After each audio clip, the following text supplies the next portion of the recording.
I was in an episode of the Boondocks. Oh yeah. Yeah. Playing myself via Carl Jones, who went on to do Black Dynamite. Right. Yeah. Very dope cartoon. Number one. Thank you. You played the voice in the cartoon? Yeah. Yeah. They're one of the writers as well. Oh, okay. Yeah. And then you did the live action. Well, I did the live action first. Oh, yeah, you're right. Yeah, the live action came first and the cartoon came second. Was Carl Jones involved in the... No. In the live action? Okay, he just did the cartoon. Just the cartoon, yeah. Got it. Great film.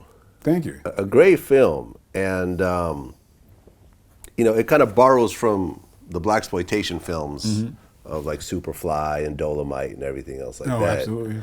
And you really pulled off a great role. Thank you. In that. I've always wondered,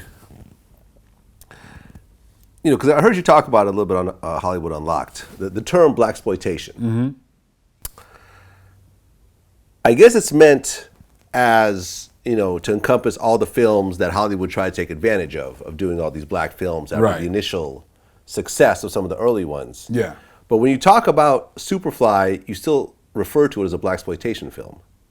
Well, you see what I'm saying? Well, yeah. People generally categorize all those films as Blaxploitation, which is...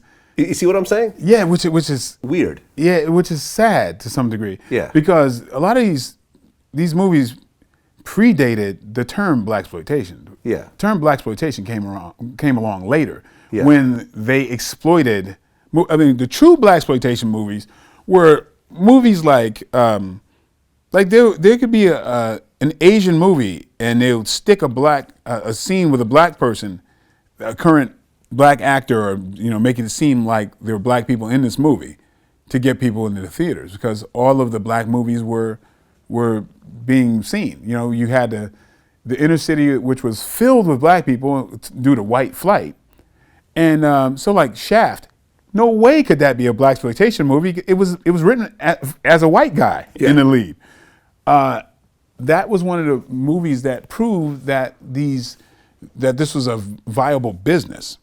So later on, there were movies, of course, that they used the very little budget to kind of exploit getting black people into the theaters, but that word just became really big, and it became synonymous with all black movies. With all of them, yeah, you're right. Shaft, Superfly, the Dolomite films, it's all considered Blaxploitation. Yeah, Dolomite more Blaxploitation than those other ones, because it's Shaft and Superfly and the Mac. The Mac was a really freaking good movie. Yeah, filmed in Oakland. Yeah, shit. The Mac was, I look at Hustle and Flow as an updated The Mac. I can see that. Really. It's a drama. It was political. It was a lot of these movies were political. Yeah. They were not Blaxploitation. Some of these movies were black action films. Right. Yeah. Like Three the Hard Way. Yeah. That was three major action stars, of that time. Well, and then you said that you based a lot of kind of your career around The Last Dragon. Well, yes, the actor in The Last Dragon. Well, yeah, I'll explain that a little bit clearer. What happened with Timac's career? Really, I based a lot of the plotting of my career behind that. I realized during that Blaxploitation time. Was The Last Dragon during that time? No. It came later, right? I'm jumping back. But when I see those movies of the 70s that somewhat Blaxploitation era, right around 1976 when Jaws hit and the blockbuster was created, you didn't see these hyper action black movies anymore, and a lot of the reason is because people didn't go from in front of the camera to behind the camera.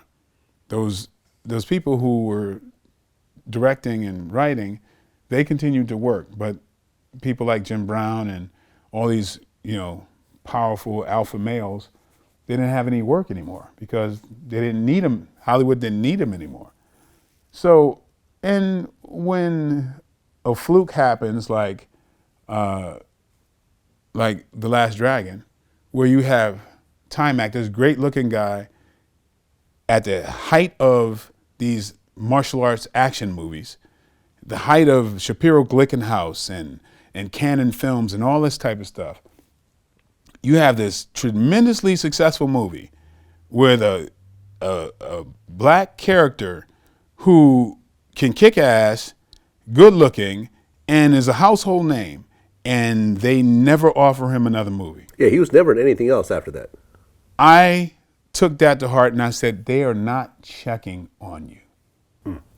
I happen to know, I can name 20 people that had, 20 white guys who had contracts with all of these different companies, the Cannons and all that type of stuff.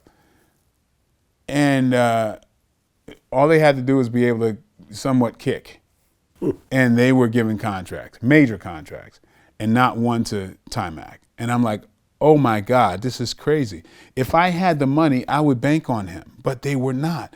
And personally, even though, I mean, I can name, there's so many movies where I would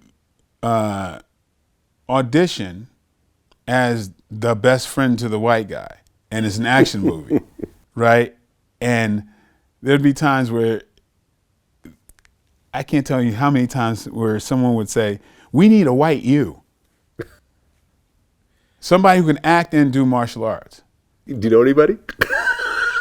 This happened, and to where I would give them, I would like, okay, I ran down people that, they used me like a producer to find. That's so funny. Like it's happened for a long time. Like when I ended up doing Undisputed 2, of course, like the Scott Adkins, it's like I was instrumental in getting Scott to be in there.